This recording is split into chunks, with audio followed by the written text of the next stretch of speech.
Well, welcome back to the Hartberg Hall here in Bonn. Beautiful city on the west side of Germany. It's time for the medal matches here at the Lion of Bonn Men's Foil World Cup. I'm Karim Bashir, and joining me in the commentary box for the medal matches, he's been here for a while, thoroughly enjoying his company, Richard Cruz. Richard, got four brilliant fencers lined up here. Yeah, who have we got on first? Jopik and Boden? That will be the first semi-final. Home favourite, Peter Jopik coming through. Now, from what I recollect, I think Imboden usually beats Jopik. So, from what I've seen around on the circuit, I think I'll go Imboden, even though Jopik's got the home crowd behind him. And second semi-final being presented out. Enzo Lefort of France up against Timur Safin of Russia. I'm tempted to go Safin. Well, there you go. You heard it from Richard Cruz. World number 5 from Great Britain. Disappointing. Not for much longer, but technically, yeah. Had a disappointing day today, but his losses are gain. We've had him in the commentary box since the round of 16, and we've got him for the finals. So you're watching a live presentation of the medal matches from the Bonn World Cup. And this presentation is brought to you by All Star Ullmann, sponsors of the live stream. And Richard, news for you. What's up? Your debut today in the commentary box, and I'm led to believe that we are on Facebook Live on the FIE page as well. Oh, is that right? So you have the world of fencing listening to your expert opinion. So, as we said, we got our 4 semi-finalists who've been presented to a fairly packed crowd here in the Hartberg Halle, and our referees have also been presented. So we'll now get on with the action. And as Richard said, first up, home favourite from Germany, Peter Jopik, will be on the right side of the piste, and he is up against Race Imboden from the USA. Well, let's talk a little bit about this lineup. Peter Jopik, 34 years old, he's been around for a while. He's a 4-time individual world champion. He's won 5 World Cups, 3 Grand Prix, and he's been 3-time zonal champion. Race Imboden, 23 years old, from the US, has won 5 World Cups, and he also has won 3 zonal tournaments as well, 3 Pan American Championships. And the rankings for them, Jopik is world number 18, of course, we've seen him higher than that, and Imboden is the world number 12. Now, you said, head-to-heads, you feel that Imboden... That's my gut feeling, from what I've seen on the circuit. They fenced 7 times at major ranking tournaments. What are the stats? 6-1 to Race Imboden. So I was your right. Gut feeling was right. Last time was the Paris World Cup in 2015, where Imboden won 15-9. Well, today's a fresh chapter in a book that hasn't been written yet, Bash. Very poetic there. Well, we have our referee Jaroslav Moyski of Poland taking control of the match here, and it's Sheriff Ali from Egypt on the video. So here we go. First semi-final. Guaranteed bronze medalists here. For the loser, they will get on the podium with a bronze medal. The winner, though, will go on to fight for gold. So why is it that Imboden is a 6-1 head-to-head? Well, has a 6-1 head-to-head with Peter Jopik? That's a good question. I wish I knew the secret, to be honest. I can't say I've really watched many of the matches, so I'd be interested to learn a little bit from Race. Of course, he's left-handed, so it's not that applicable to me. How much difference does that really make in terms of the tactics of the fight, though? Of course, the different moves, but surely a left-hander can do what a right-hander does and vice versa. I mean, I think the reason that left-handers are so successful in fencing is because it's a mathematical quirk. They get to fence right-handers more than right-handers get to fence left-handers. So when left-hander fences a right-hander, the left-hander's more confident. Of course, right-handers are more confident with other right-handers, but that doesn't matter, because when a right-hander fences a right-hander, one's going to win, one's going to lose. So I think it's the mathematical reason that gives them a slight advantage. But then at this level, you can't really use that as an excuse. You can't use a fencer's height or what hand he uses as an excuse. But it is interesting the fact that the general population of the planet if you compare it against the fencing population, certainly at the elite end, there's a much higher percentage of left-handers in that fencing population than there are on Well, average. that's true. I mean, I think 1 in about 7 people is left-handed, and yet they account for about 50% of the world and Olympic champions. One of the theories is that left-handers get a lot of success when they're young, so they're encouraged to continue, and then that filters down to the eventual winners of the Olympics and Worlds. Well, it's also the other interesting thing is when two left-handers come up against each other, that can turn into a bit of a scrap. Well, it can, and left-handers usually don't like fencing other left-handers. Yeah. But, of course, left-hander will win and the left-hander will lose. So, a bit of maths there tonight here in Bonn from Richard Cruz. Not just a foil expert, but also a statistician as well, by the sounds of things.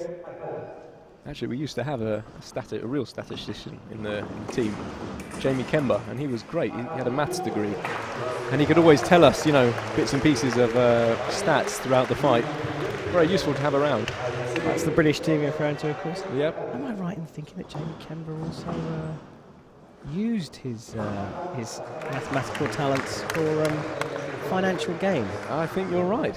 I can't remember. Heard he was a pretty good online poker player. I remember rooming with him a few times. He was on the poker for about 6 hours. But the ironic thing was, he used to play so much of it. When he worked out how much money he'd made, he worked out about £5 an hour minimum wage. So it wasn't really worth doing. Here Jopic is saying, I don't care if you have a 6-1 head-to-head with me, Racing Bowden, I'm coming after you. But their race had the line out, but he couldn't fix the point on the target. Parry riposte there, lightning speed from the German. I just wonder what was going on in the last 8 with Racing Bowden. Maybe he was cramping up, maybe he's tired. I don't know, because he had a 9-1 lead and he just fell over the finishing line in the last 8. Maybe he's a little bit off. Yeah, you might well be right. And here he's questioning the bounce outs that we featured in previous fights here. Having some problems with the equipment perhaps today. Well, I mean, it's sometimes your mind can play tricks with you. I'll watch more carefully to see if he hits next time. But it was the other American, Miles Stanley Watson, that was suffering from those bounce outs. Well, yeah, absolutely. They changed the whole scoring apparatus. Yeah, so I wonder if that is maybe something wrong with the team kit. I mean, I know you all have your own individual weapons and stuff, but maybe they use the same manufacturer or the same types of tips. I hope you're not bad-mouthing your sponsor, Mash. Of course I'm not. I didn't mention any brand by name.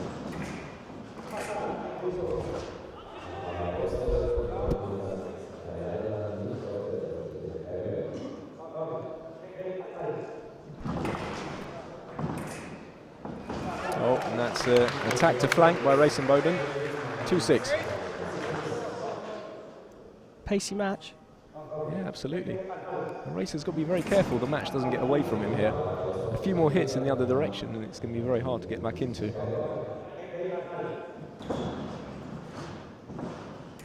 Yeah, I'm not sure you could say that if it was the other way around though, because Jopic is known as the comeback king, isn't he? Oh, you can never write off Jopic.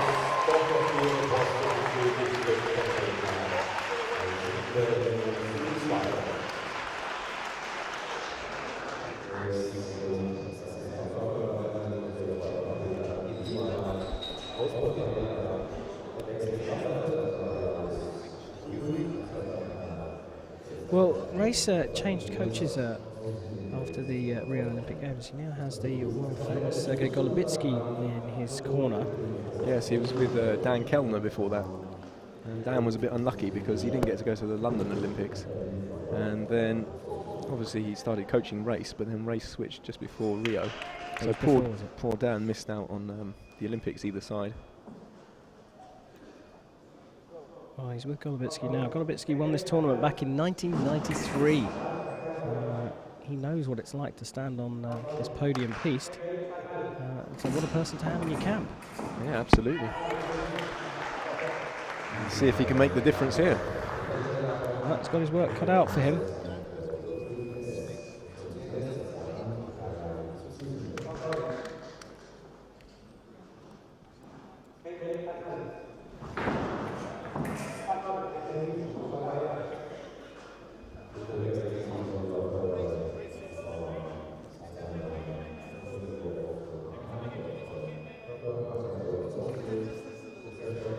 Well, there's a debate going on between Ray Simboden and Greg Macialis, the head coach of the men's four program. Race in Bowden's complaining a little bit about the jacket Peter Jopik's wearing as being too slippery.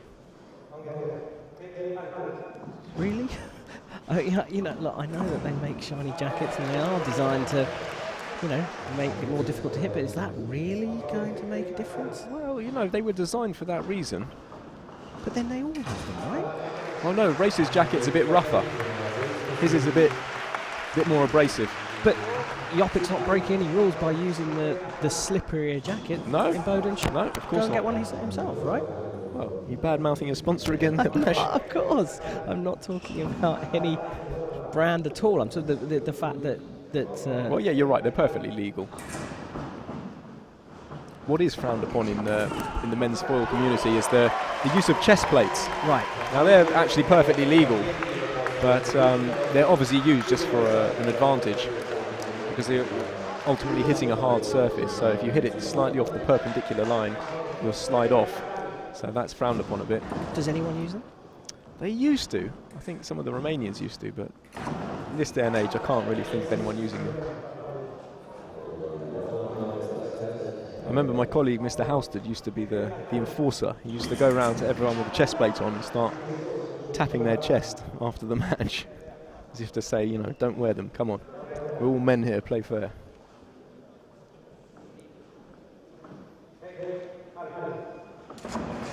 Oh, together one light. I think Jopik just bounced off the mask there.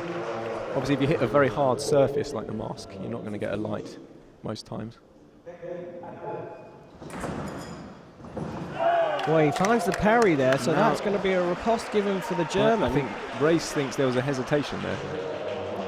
Well, that's the quickest hesitation in history for me, because I think Jopik took the blade and... Sergei has just acknowledged to Peter Jopik he thinks that's Jopik's hit. There may have been a bit of a hesitation, but I think Jopik will still get it. So yeah, if you find a parry, if you block your opponent's attack, which is what Peter Jopik did, then you have a period of time to land your riposte. And it's a question of whether it was too long or whether it was done in time. For me, it was done in time. And let's see what Mr. Moyski gives. And he's given the riposte. And now there's a conversation between Golubitsky and Macialis about the video replay. I think Golubitsky's a little bit frustrated there. Race didn't ask his opinion before going to video. And now Race has lost that video. I think that's his second one as well. So no more reviews. That's why Golubitsky's not happy. Because at 10-4 down, he's going to need those almost certainly. Here, Race just can't hit the target. It looks like he's getting near. There's never a light.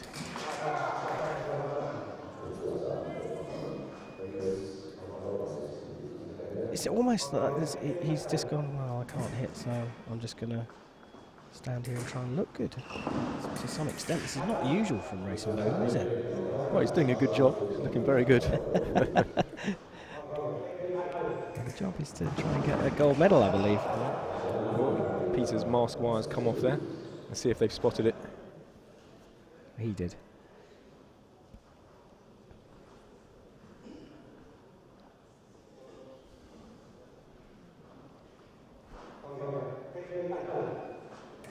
So Jopik finding the blade and Bowden closing the distance. A bit of frustration there from him, Bowden. So that one's given off target because Jopik found the blade, and if you find your opponent's blade, if you beat your opponent's blade, it's your right of way. Same thing again. Attack off target.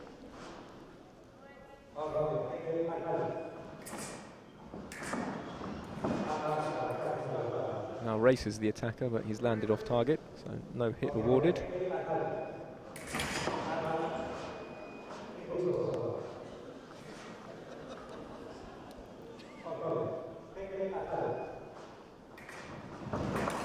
Oh, beautiful attack there. Yeah, wonderful. Sort of almost coming down from a preen position at close quarters. 11-4. Looks like it's one-way traffic. Well, it was a 6-1 head-to-head coming into this, and at the moment it very much looks like that is going to be reduced to a 6-2, and Jopik is going to delight the home crowd here by going on and fencing for the gold medal later on. That's Boden's attack every day of the week, though. Look, we're still in the first period, 30 seconds left to go, so there's time here for him. Yeah. He doesn't need to rush. It's incredible. In fact, this is quite reminiscent of an old school foil match, which would be over in the first period. Nowadays, matches usually go to the second or third period, but this one is lightning speed. Well, Racing Boden did have no, he didn't have a video. He's called for a video, and Sheriff Ali on the video has said you haven't got any left. And that's the danger of being a bit reckless with them. But to be fair, his coach Golubitsky said that was Jopik's hit, so there's no point in calling for it. Potential bit of covering there from Peter Jopik, but out of hitting distance, so gets away with it. Allowed to bring your back arm in front of your target. They're being a bit stricter with that now. So you can only go to parallel with the back shoulder. You can't go any further. Which is what the rule actually used to be. Yep. Changed the shoulder rule a few times, haven't they, over the years? Oh, they're always tinkering with the rules.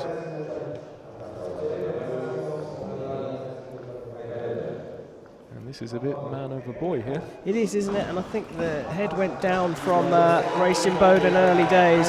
I think that last hit was actually wrong. I think Jopik stopped, but Race can't challenge it, and I think it was checkmate anyway, so it doesn't matter. Well, 15-5, the German goes on to win a stunning victory, really. Yeah, incredible. Semi-final of World Cup, 15-5. And come on, there's got to be a bit of an element of the crowd getting behind Jopik at the beginning. It spurred him on at the beginning, gave him that lead. I'm sure it did, and you certainly can never write off Jopik, especially in front of a home crowd. Now this next match coming up is going to be a cracker, because they're two very physical fencers that cover a lot of distance. So I think it's going to be end-to-end stuff. Yeah, well, that coming up, you're listening to expert opinion from world number 5, Richard Cruz from Great Britain. And we've seen Jopik go through semi-final number 1. As you said, we've got a corker coming up now. Enzo Lefort, world number 16, up against Timur Safin, who's currently ranked number 3 in the world. So you talked about them both being mobile, physical. Tell us a little bit more. Well, Lefort's a bit like Chamley Watson. He's very tall, and Safin's he's not that tall, but he's very mobile. So both of them cover a lot of distance. So I think we'll see some real theatrics here. It's going to be end-to-end stuff, I'm sure.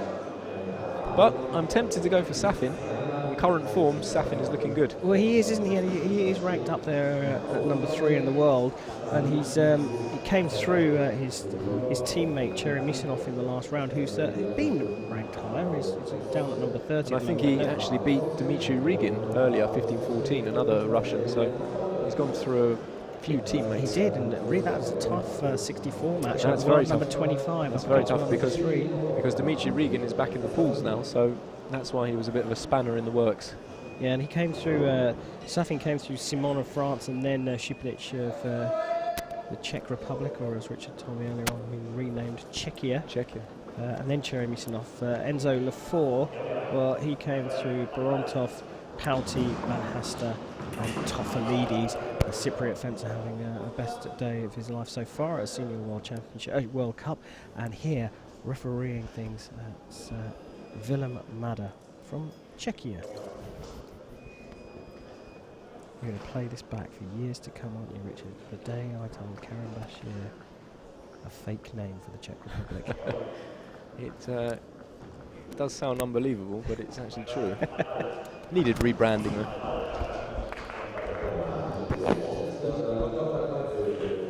Well, first blood to Enzo Lefort. So Richard, attack left, I would go. I'm surprised. Is he going to call the video? Doesn't, and so Lefort 2-0. Richard, you've been here many times on the podium piste. When you get here, this is going to sound like such a glib question, but I do mean it in all seriousness. Are you kind of like, I'm here now, I've made it, I've got a medal, I can relax, and yeah, that's where I went wrong in the Olympics. Yeah. The Olympics is a different story, but of course, I mean, you're right. There's always that guaranteed medal, the equal bronze in a usual World Cup event. So you are right. You've already produce some kind of decent result. As I said earlier, you just have to blank it out and just think about what you're doing here and now, every hit as it comes.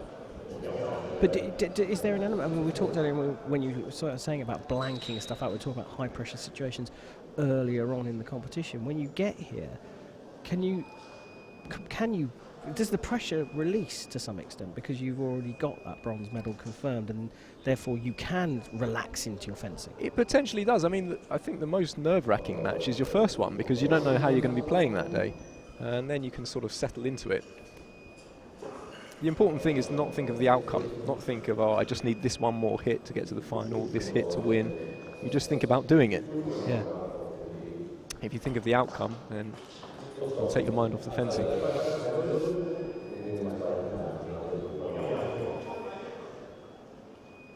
Oh, here's Safin now having the difficulties, technical difficulties that Imboden had. Perhaps it's the left-hand side of the piste. It's a different technical difficulty though, isn't it? It is, yeah. An off-target light. Imboden couldn't get a light.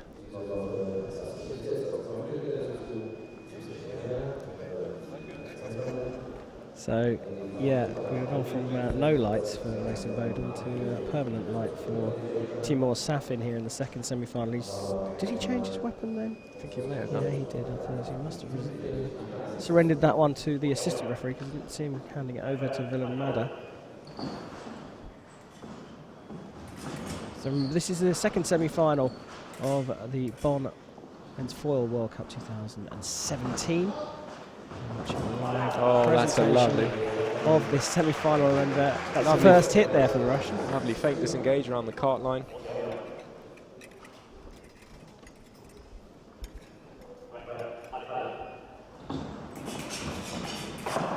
Oh, wonderful. And that's the trick. When you're at close quarters, you have to just keep fencing the match. A lot of fencers would have given up there, just gone for the core, but Safin carried on, got a counter riposte, and scored the point. Fantastic fencing. Yeah, but there's been a challenge, and Willem Madder has gone to consult the video. If the fences aren't touching, then you can still keep going, in theory, until the referee calls halt. You have to be able to fight in a phone box in this game. Do you specifically train for that? So when you're taking your sort of individual lessons with your coach, do you do absolutely, close quarters? Yeah. And we used to have games where you'd start toe-to-toe, and you'd have to win the phrase from there. Right. It's a good skill to have. Well, we've got another off-target light here for Safin, so I'm wondering if it's not the foil, is it the body wire? Permanent white light means there is a break in the connection to the scoring apparatus, which is why we see a permanent white light, and I think that may well be the body wire.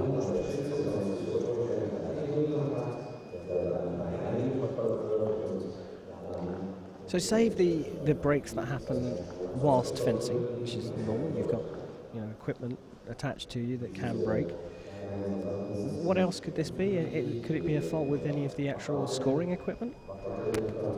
Well, yeah, you have to trace it all the way through from the foil, through the body wire, through the ground lead, the spool, to the box. It could be anything. There are so many components. If there's a short circuit in any one of them, then it's going to cause an off-target light. You just have to find out what it is. Or sometimes it could even be a combination between the two things, like the body wire and the foil.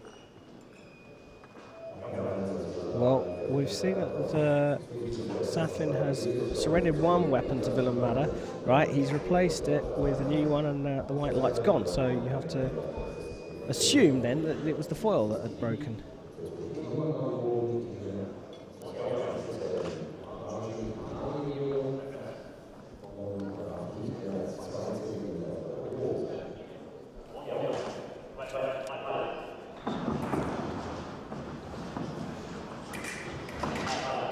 Wonderful attack. Long lunge to chest. Enzo Four is ranked number 16 in the world. He's only won one World Cup, and I'll come back to why I say that was only. Paris, wasn't it? Yeah, so I'll come back to that in a second. But Timur Safin, he's also a single World Cup winner, but also won the European Championships as well. And as Richard said earlier on, the 24-year-old Russian is on the form of his life and he's ranked number 3 in the world. But say one World Cup, and with some surprise about Enzo Lefort. Two seasons ago, he was up in number 2, number 3 in the world. Yeah, he was performing brilliantly. He got a medal from the World Championships in 2014. He won Paris, the best World Cup to win. He really was on top of the world, and then it did dip a little bit, I think that's fair to say, but he still got it in him. He's an elegant fencer to watch as well. He's, like I said earlier on, he moves a lot, but also he's got shades of sort of classic French upright. And incredibly athletic as well. In fact, he reminds me a bit of Brice Guillard. Yeah. The 2004 Olympic champion. Incredibly mobile, strong. Oh, what a beautiful counter pass. Set-up or reaction? I'd say a reaction, my gut feeling. So you can set up, I asked Richard whether set up, you can do something called second intention in fencing. You lay a trap effectively. You do something to make your opponent think that that's what you're committing to force something from them, and then you respond off what they do. In that case, it was a genuine failed attack, and his hand speed was so quick he was able to stick in a parallel post. Oh, wonderful. Held his cool all the way to the back line, took up a cease parry and then started slowly, placed it well on the chest. Class. Compound riposte, so fake to one line, went to another.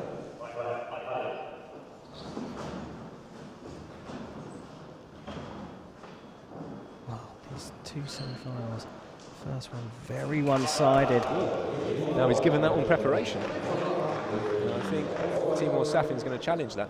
The only trouble is when you challenge that kind of call on video replay, when the video judge watches it in slow motion, I think it's generally going to count against you more than help you. Because any pause will look even longer on a slow motion. Yeah, that's right. And he's retained his decision. I think that was right. I think Safin just held on to the timing too long. He broke the time.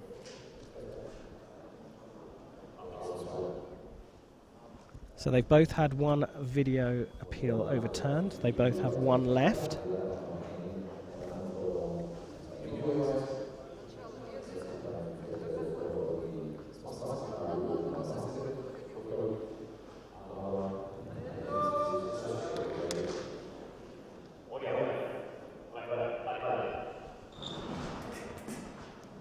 So you're watching the second semi-final here of the men's foil Bonn World Cup. This time it was one attack to shoulder on Timur Safin, so he gets the point.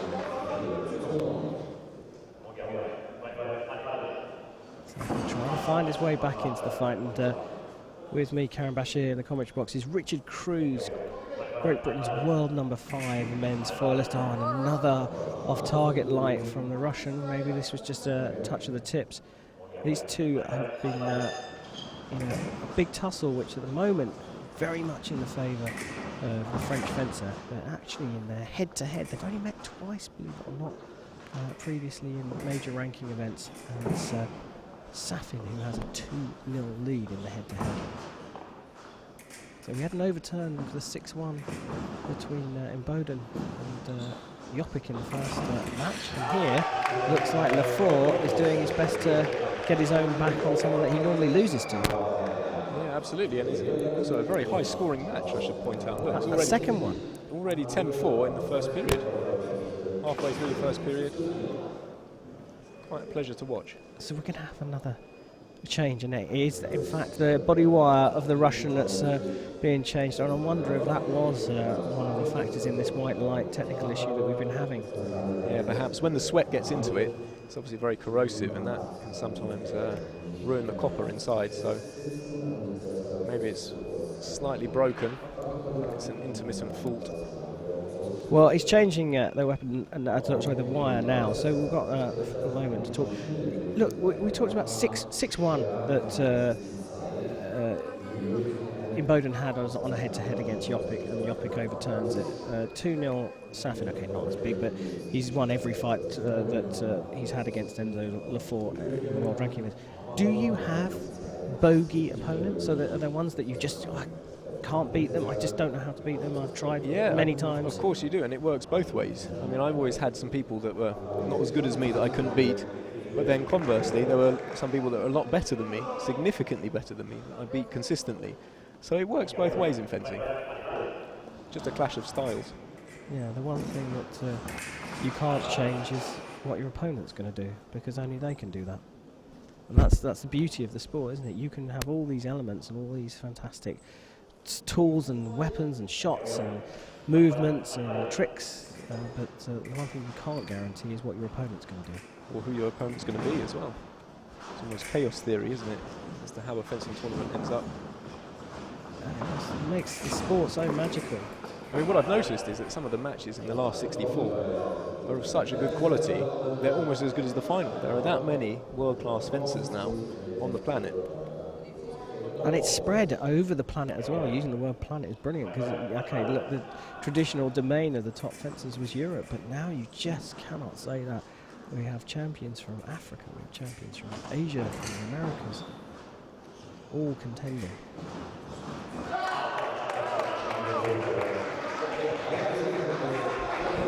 And along with that, the different styles that we've talked about a number of times today, the fact that the Koreans kind of deconstructed fencing a few years ago and then rebuilt it in their own image. Absolutely, and if you remember back to the London Olympics, I think the Koreans were second on the medals table in fencing to the mighty Italy.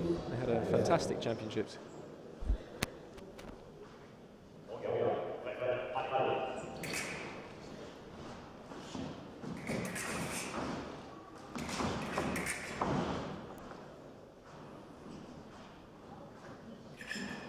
Safin just can't find a way through Lafort. He's now calling for Villamada to, well, I didn't call for a video, but he's asking about covering.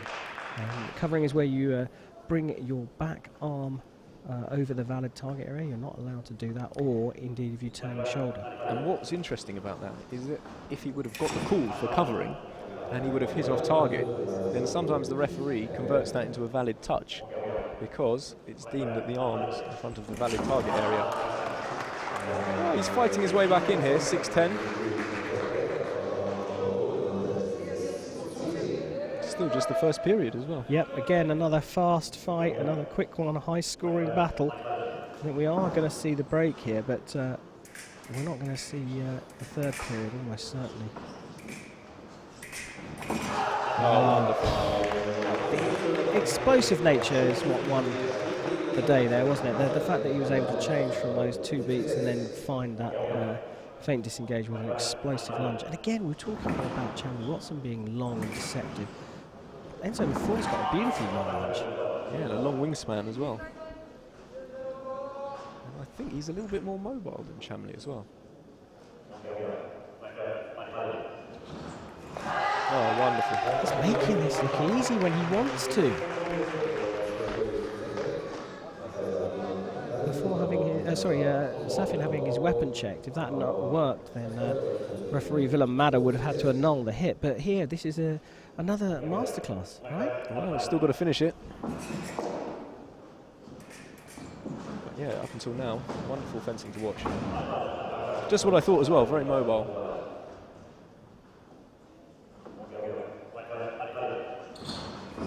Oh, there we are. Enzo jumped in the air, took a gamble, a large parry, but he missed the blade. Therefore, Safin had the priority, but he didn't hit on target. So they reset where they are. We say he took a gamble, but to some extent it was a bit of a calculated risk, wasn't it? Because he was on the back line and he kind of, if he stepped back any further, he would have given a hit to his opponent. Well, yeah, that's the problem. When you're in the back line, you are in a bit of a difficult situation. Trying to push. Now He jumps in the first time. The attack from Safin. I agree with that. Yeah, so Enzo Lafort jumps in but doesn't finish the attack, jumps backwards. That opens the door for Safin to get the right of way or take his turn. And even though Enzo Lafort was very quick back up for his second attack, Safin had already started. So can he get back in this, the Russian?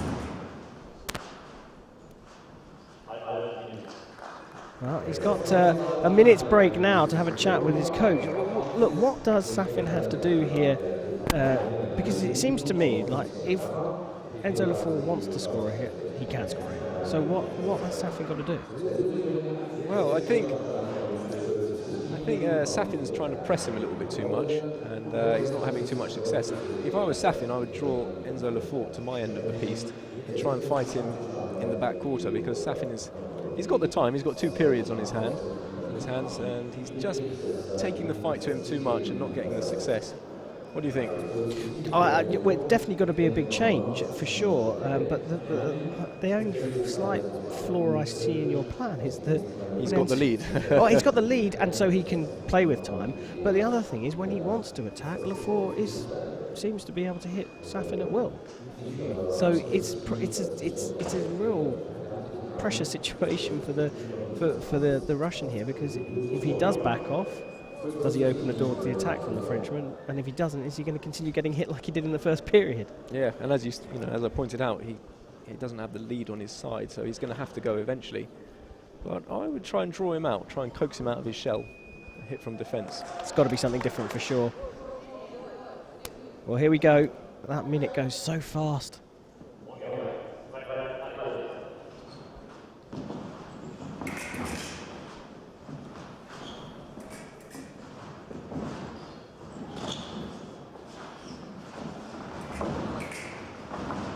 Safin has backed away, and he's got a hit on the counter-attack. See, told you. Well, that's why you're here, just to tell me what's going to happen next. Now, I suppose if he does this again and gets another hit, maybe two, then he can start perhaps varying it back to showing a bit more pressure. Potentially, and I think the thing is, oh, wonderful. Safin does like pressurising the opponent. He doesn't commit, but he gets the distance. He's just outside distance, and he likes to pressurise the opponent all the way to the back, just creeping up on them. So I think backing off is not really Safin's game. Well, we've got a fight on our hands now. Certainly 3 have. points in it.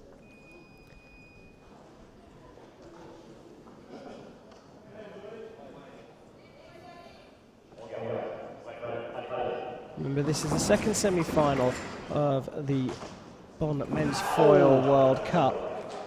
An attack off target there from Safin. He just managed to hold on to the right of way there. He was pushing his luck a bit, but he just held on to it. Attack off target.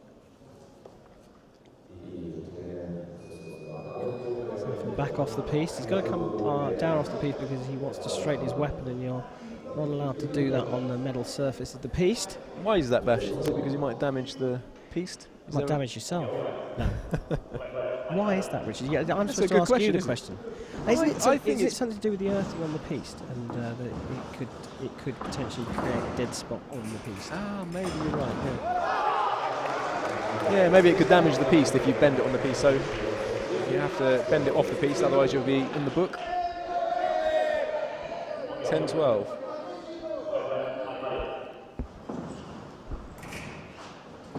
Wow. Does Lafort pick up the blade and get the right of way? Attack good. And I can tell that because Safin turned, so his body language told me that he was the counter-attacker. Davai, Safin, davai. You're cheering on the Russian fencer. Oh, off target light there, I think on the forearm of Safin. And so Lafort just landing the feint rather than putting it into a non-target area. So there, Safin fleshed past. Lafort took his go. He has the right to do that, but Safin can still parry. He can't riposte once he's gone past, but he can still parry.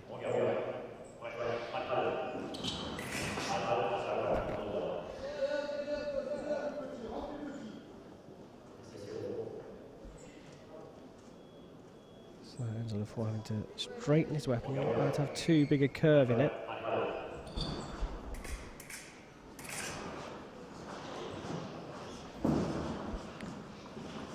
This will go on to fence Peter Yopik in the gold medal match. The loser will share a bronze medal with Ray Simboden of the USA. Yeah, the attacks start at the same time there. Referee doesn't separate those. You have to have a clear advantage on the start of the attack to get the right of way. Oh, yeah, Safin took up the timing, but just off the post. A bit of turn of the body there from Enzo Lafort, enough to get that hit to land off target.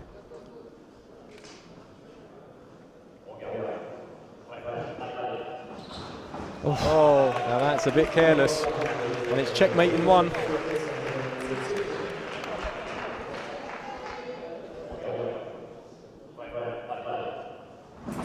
Oh, wonderful. He parry Can't riposte the shoulder. Very skillful move.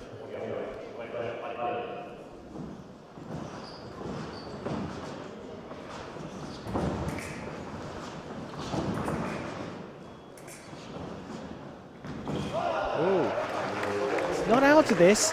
They still can do this, the Russian. It was looking very one-sided earlier on. Enzo Lefort had control of the match entirely, but slowly but surely Safin's got himself back into this. He can't make any mistakes. Like that. He can't get away with too many mistakes like that, but he's definitely not a write-off. Is there a pause there? That's attack from the Frenchman, in my opinion. Right, so Richard Cruz of Great Britain has called that as attack to the Frenchman and a winner of this second semi-final. And the Russian coach is giving us a little wry smile there. He overheard me. Yeah, and I think that Villamada is having a look at the video, but it looks to me like they are going to give this to Lefort, and you're quite right, Richard Cruz. Villamada comes back, and he has called it as nothing. Together. Well, I think one thing it couldn't have been was simultaneous. Well, it looked to me like a potential hesitation, and then the attack from Safin. You thought it was attack from Lefort. There's nothing in between those two things apart from simultaneous. I think the referee bottled that one a little bit. Is there an element of the referee and the video referee not being able to agree? So they had the same if dispute they don't agree, as we had, and therefore they give potentially nothing. yes, potentially yes.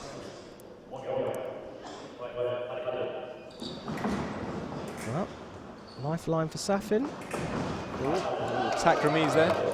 I tell you what, if Safin could score one more, then he's going to put the pressure on a bit. Parry riposte. And where did that end up? Looked like it was on his lame. Oh, we've got the white light. Came off the mast maybe all the way through. Oh, lovely flesh. Broken time attack flesh. Got Lefort out of structure and hit.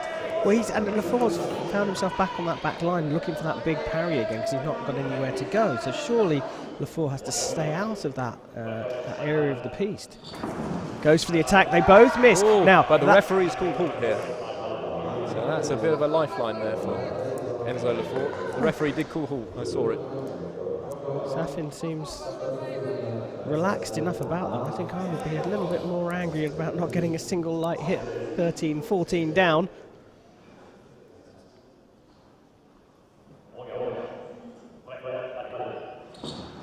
Safin. Oh my goodness me, what a gamble. I think if that had been 2 lights, that probably would have been Lefort's.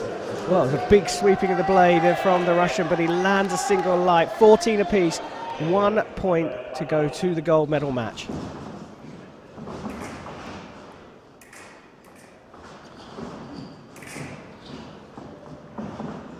Oh, it's there. The attack's good from the right. The referee has given that. You're normally obliged to go to look at the video, but I think there's no protest. There's no protest from either side. He turned to look at the video referee and said, "No, that's an easy one. It's Enzo Lefort." But crikey, Safin nearly pulled off remarkable. And when you're watching it, you see Safin's light come up for such a long time. You think he's done it, but no. Lefort had the right to finish his attack, and he did. It didn't matter that his light came up second. Still his right of way. So the Frenchman will go on to fight for gold against Peter Jopik of Germany, and that's a thriller that we've got coming up. You've been listening to Karen Bashir, myself, and Richard Cruz. Richard, you hanging around for the gold medal match, right? Yeah, I'm not going to call any more of these because, as you said, it's the curse of the commentator. Why don't you call one for a change? I'll maybe give you my opinion at the start of the gold medal match. That's going to be coming up in about 10 minutes' time, so we're going to take this opportunity to take a very short break, but please come back and join me and Richard Cruz, world number 5 from Great Britain, for the last action of the individual tournament of the 2017 Bonn World Cup.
Ich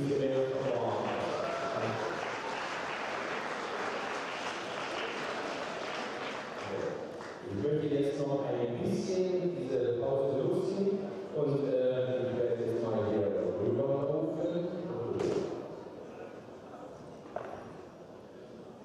Und wir haben im Fechten, im deutschen Fechterbund haben wir eine neue Präsidentin. Das ist sogar eine ehemalige Bonner Fechterin. Sie ist heute hier. Ich möchte Claudia Roth als Präsidentin des deutschen Fechterbundes hier in der Halle begrüßen. Das erste Mal außergewöhnliche PG und der Regierung und ganz deutschen Claudia. Danke dafür und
from Bonn, a little bit hard people, Hans Riedel Bonn. He comes from Bonn, and you nerves, you need a little bit of years to get Hagen and from us.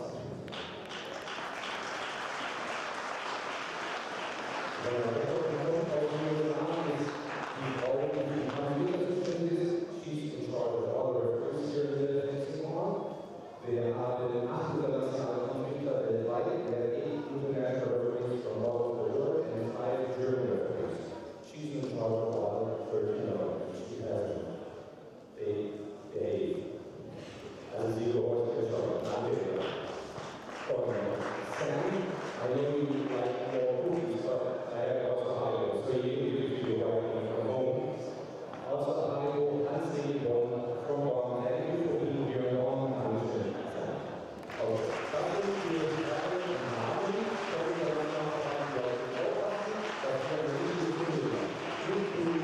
Thank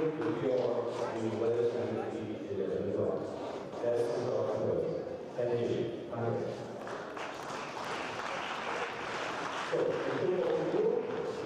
glaube, wir haben es geschafft. Wir werden jetzt das Finale durchführen. Ich habe hier noch eine Linie, der steht unter der Luft. Was war das? Das ist Minus.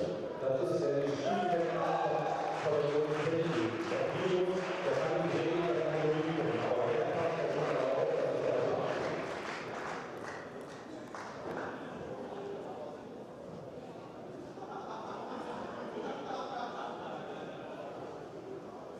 Ich weiß, dass der Regel noch so weit, also Minus sind nochmal die Chancen der Peter, der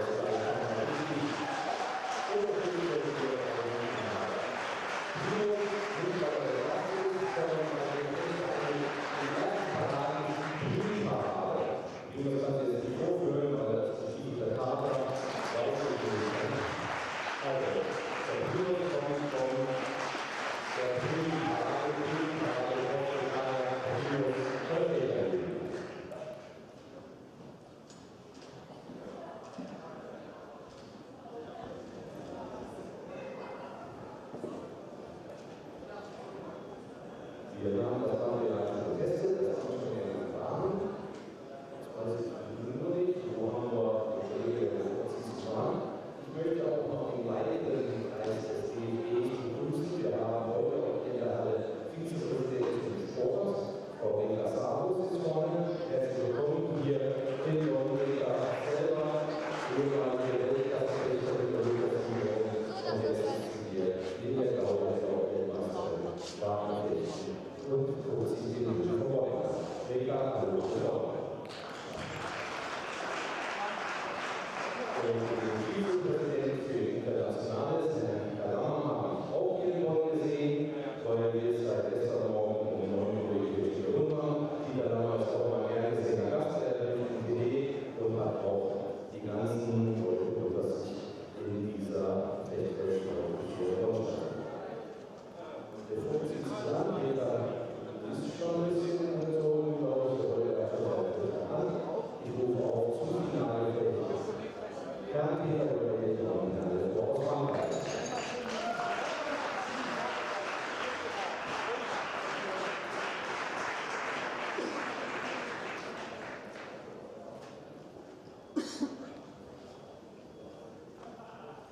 Als Opfer haben wir das Paar aus Italien. Wo ist er? Der ist aus Italien. Und dann haben wir die Kollegen dabei aus Israel und Malta.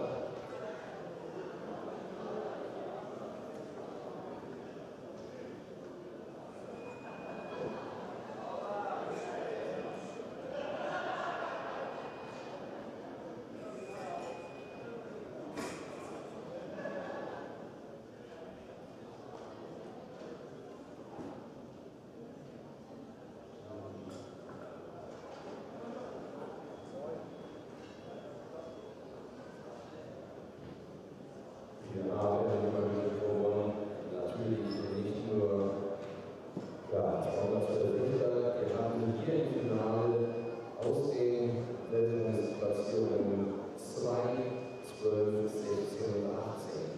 Das zeigt auch, das Verhältnis ist nicht zusammengerückt ist. Peter wirklich bis zur Zeit 18 der Weltmeister, aber nach dem von Bonn hier wird der Weltmeister hochstellen. Und sein Gegner davor ist knapp 2 Folgen auf Eis 16.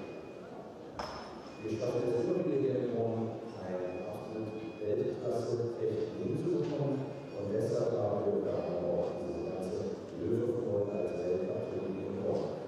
Die Weltcup-Turniere sind alle Jahre auf Prüfständen. Spätestens nach den Olympischen Spielen wird vielleicht geguckt, wird geschaut, welche Verbände, welche Länder schaffen es, Weltcup-Turniere einen Standard hinzubekommen, durchzuführen, der lohnt, ein Weltcup-Turnier zu sein. Jede Jahr schafft es mit unserem Engagement und dem Engagement von den Mitgliedern jedes Jahr wieder 99,9% von jeweils zukommen.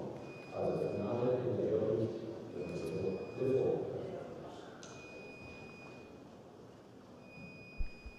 So here we are, it's gold medal match time here in the Hart Hall here in Bonn, Germany. I'm Karen Bashir, and with me in the commentary box for the last match in this individual tournament. Richard Cruz. Richard, first up, who's your money on? I think I'll go for Peter Jopik.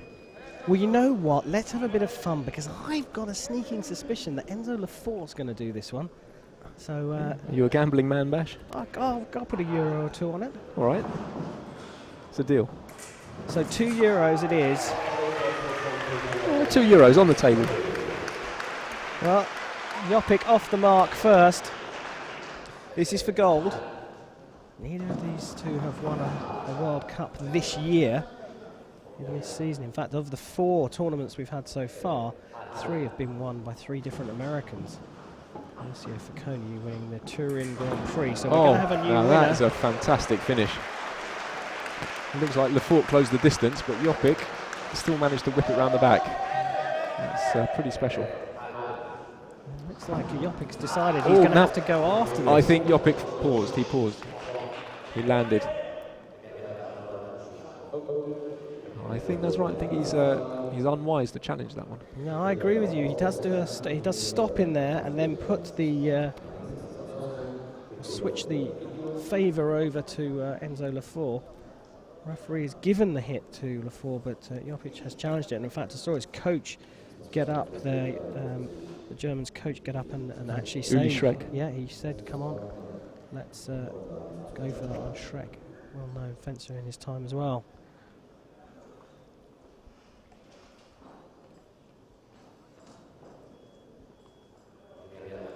Yeah, that's right. That's what I saw.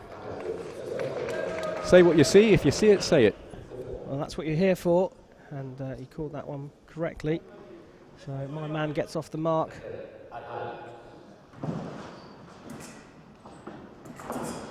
If you're new to foil fencing. Oh, no, that's a wonderful finish. Oh, brilliant attack. He's really come out of the blocks fast, doesn't he, Peter Jopik? He's powerful and explosive out of the blocks. So if you're new to this beautiful weapon of foil, it's a point weapon. You've got to hit with the tip of the sword, and you've got to hit on the silver jacket. That's called a lame. That's the valid target area. And the French coach just jumped up out of the box. He felt that Jopik had covered target, and he's looking at the assistant referee at his end of the piece saying, "Why are you not calling for covering?" But nothing doing there. You know, it's a game of turns. They put in the simplest term, and there is a yellow card. Peter Jopik thinks he got another beat on that, and he may be right, but it's just hard to read. Still all going the Germans' way, yeah. Looks like those €2. Should I put them in my purse now, Bash? Wait, it's early days. We've only had 37 seconds. We've had 2 fast, high-scoring matches in the semi-finals, and we've got another one here, and Jopik is in absolute control of this one. So high-scoring, not giving me a chance to explain the weapon to you. Turning counter-attack fails there, the attack lands off target. You essentially, the referee has to decide who the attacking fencer is, and if you're being attacked, you have to block with your blade, or you have to run away and make the opponent miss to get the right of way. But Jopik is all over this one. Storming away, that was a simultaneous, but one light to Jopik. Lefort hands his weapon into the referee and picks another one up. Maybe a good thing to do actually now, just to break the flow a little bit for Jopik. Take a break. Is it mainly about that when you're changing weapons? Well, you never know. That's the problem. You don't know if he thinks he hit, or you don't know if he's just trying to break up the flow. Sometimes it can help just to reset the momentum. And that's final riposte from Enzo.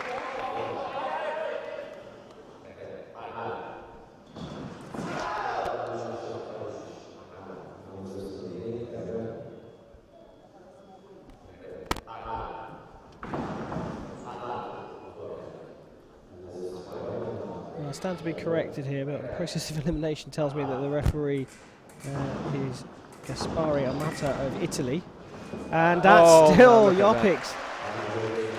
Look at that. Jopik still had the right of way, so even though Lefort hit first, Jopik's light came up, and that's his priority.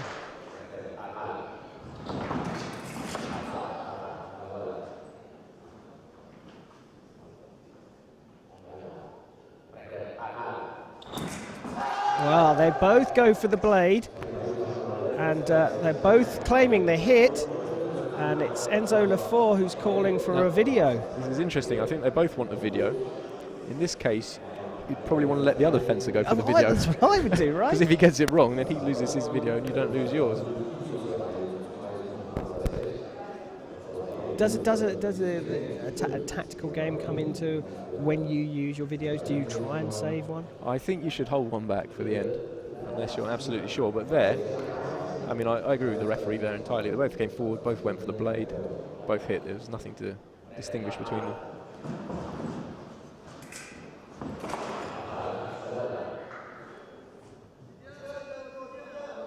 Well, Jopik has got the wind in his sails. He's definitely got the crowd behind him. They have been exceptionally respectful of this German crowd. They've politely applauded throughout the matches. They haven't whooped and hollered, when perhaps in other countries you would see that for a home fencer. Yeah, and it is a big crowd as well, isn't it? Oh, now the French coach stands up. Yaroslav Moisky, the linesman, puts his arm up. Jopik was covering. He's been called up for that a few times over the years, Peter Jopik. It's something that he does do. And you have to think at 34 years old, he kind of accepted that he's going to get some cards along the way at competitions. Would you agree with that? Would you say that he just accepts it and just gets on with it? I think so. I mean, he does sail close to breaking the rules, which I suppose is one of the skills he's got. I mean, it did cost him though in London. I remember against Otter in the final, he got carded. He scored a one-light hit, but the referee deemed him to have ducked his head, and that actually happened in 2008 in Beijing as well against Otter. So it's advisable to be clean. But it's not. It's But funny. it's a very grey area the way he does it, and that's the skill, I think. But it's also not something that he does deliberately, is it? I mean, I wish I was as good as Peter Jopik, but when I fence, sometimes I would completely just as a sort of natural body movement cover target when in tight circumstances, and it's almost involuntary covering target. Now there, I definitely saw Enzo hit. Enzo Lefort landed that point, and he's going to get it tested by the referee. Of course, if it doesn't come up, then the ref can annul the hit, but there it did, so the hit stands. I definitely saw him land that round the back. Well, it's the curse of being on the left-hand side of this podium piece, isn't it? It's really not been lucky today.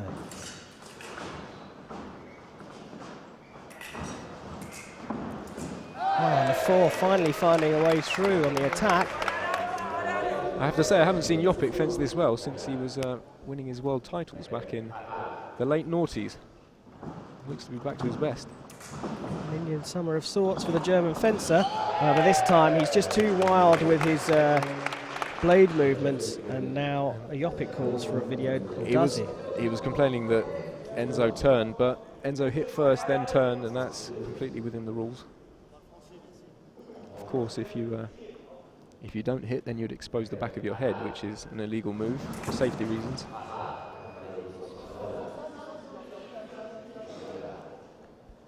Well, Jopik came out the blocks pretty fast, but Lefort has somehow managed to just sort of shore things up a little bit. A parry-riposte off target there from the French fencer. Your call? I reckon the referee will give it together, but if it's anybody's, it's Lefort's. Yeah, me too. I think the referee will give that one simultaneous. So the referee's looking to see who starts the attack. If he can't decide, then it's called a simultaneous and no hit will be given. He's had a look at the video. Villamada of Czech Republic is that's fair enough on the video, and he has given it to Lefort. And now Lefort's back in this match. Finds the blade again. Parry-riposte, absolutely. My €2 aren't as safe as they were at the beginning. Well, it's still early days.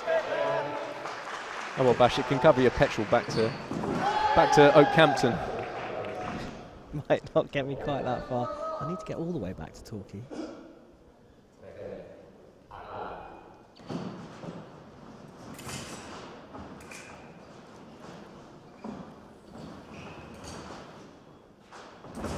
Oh, lovely. Drew him out, drew the counter-attack out. Parry-riposte, clinical. Das ist good. So a bit of second intention there from Jopik. Yes, absolutely. Trying to get his opponent to do something to work off. Ooh, attack left. This time I would favour that for the German. Ooh, I think attack left, same as before. This time it's a feeling thing, isn't it? Trying to decide a hit. And I don't know, just for some reason I felt there was a little difference from the one before. We shall see. Peter Jopik certainly protested that one. Yeah, he's called for a video review. Willem Madder is on the video. Our referee, Aspario Mata, is already back to make his decision, and he calls it together. Diplomatic. The French coach there turns around and signals to us. He felt that Jopik had his arm back, and Lefort had the right of way. Lefort was good to stay on the piece there. He's near the end of the piece, so it's a good job he didn't go off. 1 foot inside the field of play, has to go forwards, which he does. Oh, late finish, but it's attack off target. Now Jopik sticking his arm out to create the line, that gives you the right way. For me, that didn't really look that convincing a line. He didn't have his arm completely straight. I think we've been talking about that for the last 15 years, Bash. Oh, this time it is an attack from the German. No complaint from Lefort this time, but I tell you what, his coach is complaining just a little bit. Not at all happy with the execution from the French fencer there. Of course, the benefit of not having a completely straight line is that you can escape from it a lot easier. If someone beats the blade, you can actually beat theirs black. So, like I said, Jopik's good at those sort of grey areas. That's still the attack from the German. It's off target, so no hit, but no hit for the Frenchman either.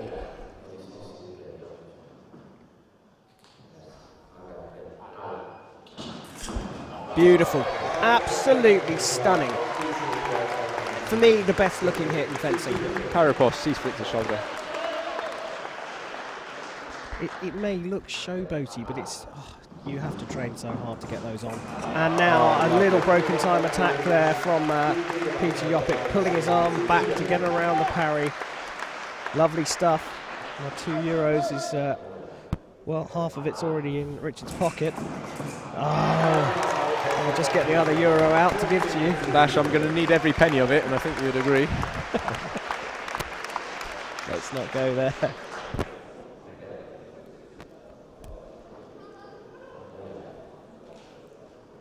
Gold medal for Peter Jopik, 1 point away in Bonn. The crowd are going to go bonkers when he gets this hit. Lovely. But Enzo Lefort, what a flash attack, hits around the back. Yeah, hit the flank.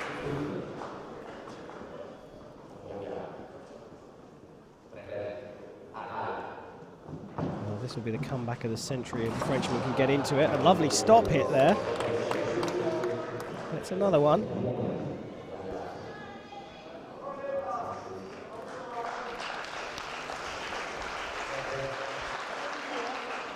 '15th hit, hardest one to get, they say.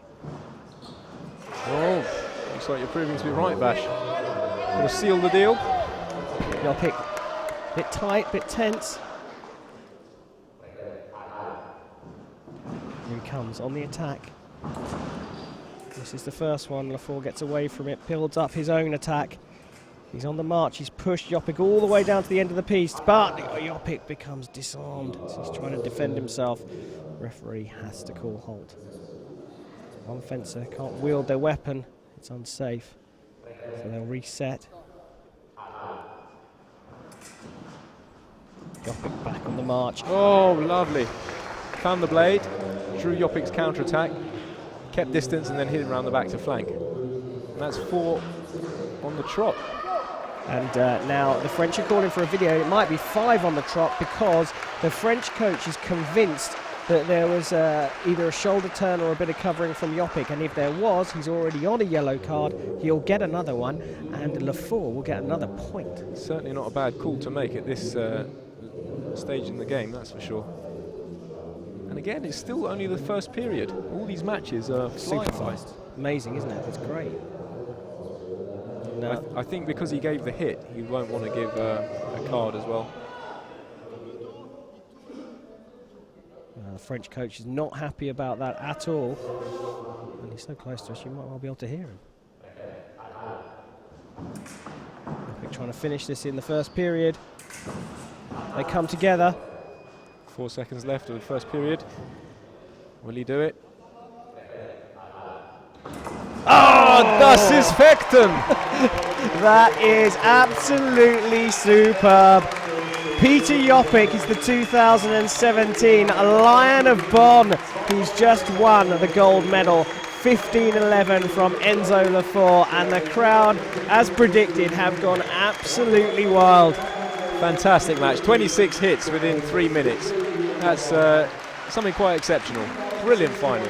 You called it, Richard, but I mean, I think even you probably were surprised about how quickly Jopic came out of the blocks against the mobile, energetic Frenchman. He had a great lead, but let's give credit where it's due. Enzo forced his way back in the middle of the match. The match was on, but then Jopic closed the deal. Brilliant match, brilliant fencing.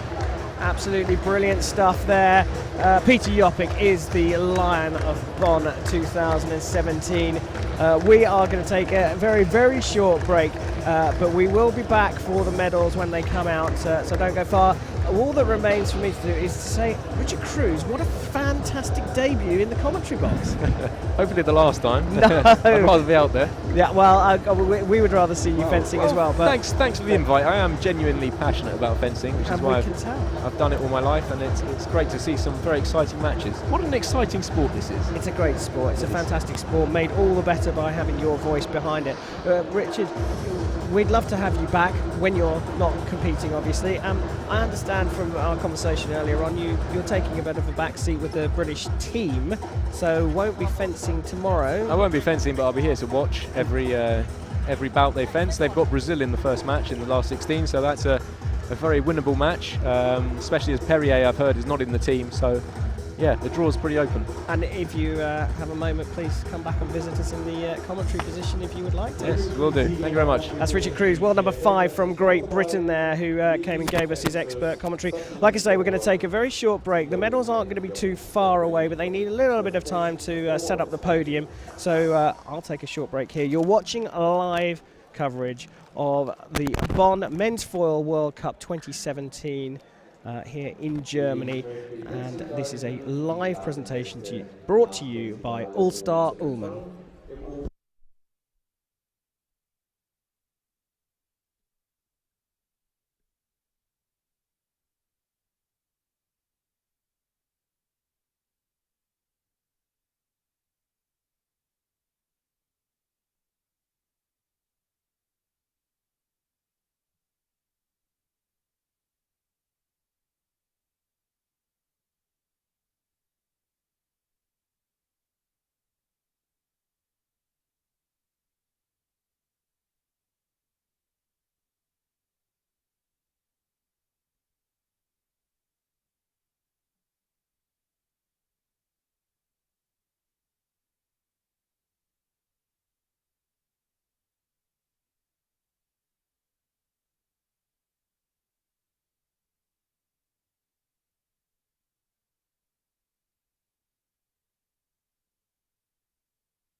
Well, here we are. Final action today in the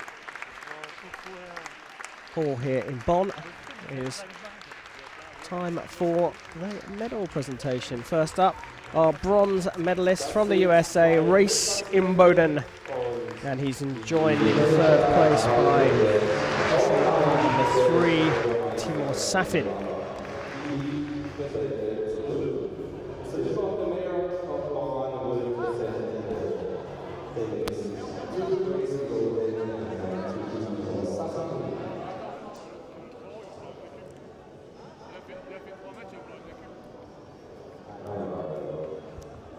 Next up, the presentation of the gifts and trophies. That's Gudrun Netherdsheim, one of the organisers from the Olympic Fencing Club in Bonn. Our silver medalist from France, Enzo Lefort. He was taken by surprise at the beginning of the gold medal match, and despite a great attempt at a comeback, was pipped at the post and will claim the silver medal here in Bonn. And it's Jana Dakova who presents him with his trophy and prize.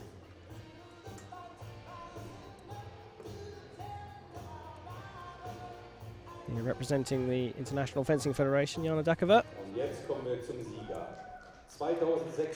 But here he is. It's called the Lion of Bonn, and this year's Lion of Bonn is German home favourite Peter Joppik. And he comes to the podium with his newborn child, very, very young there, and in true sporting fashion, bringing his baby onto the podium. That's going to make it a little bit difficult to get his trophy. And Claudia Bockel is there, former IOC member. Claudia Bockel presenting the medal to her German compatriot, Peter Joppik. And Enzo Lefort having to help out Peter Joppik, who's one-handed on the podium here tonight.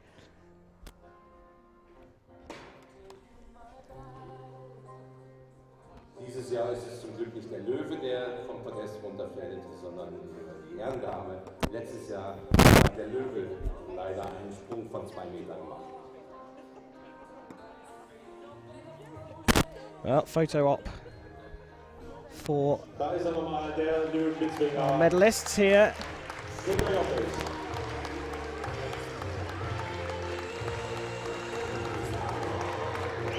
And the crowd are on their feet here in this beautiful hall.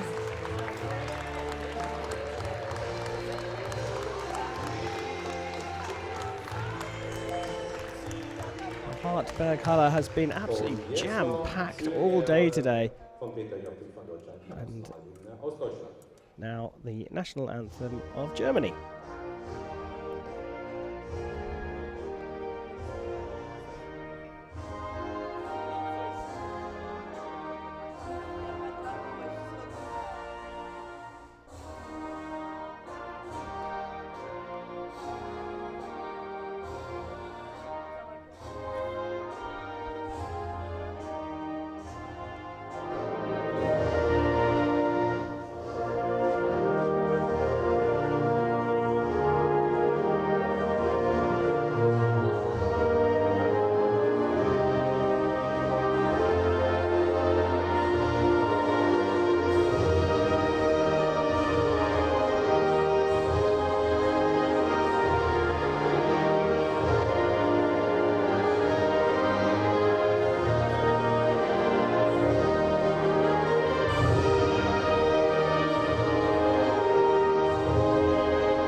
Well, there we have it. Peter Joppik is the Lion of Bonn 2017.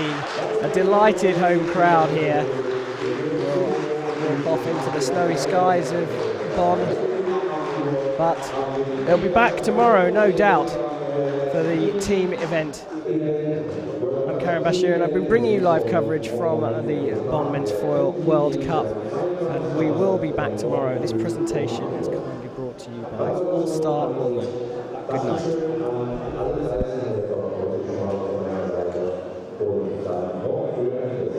Dankeschön und nochmals die Gäste.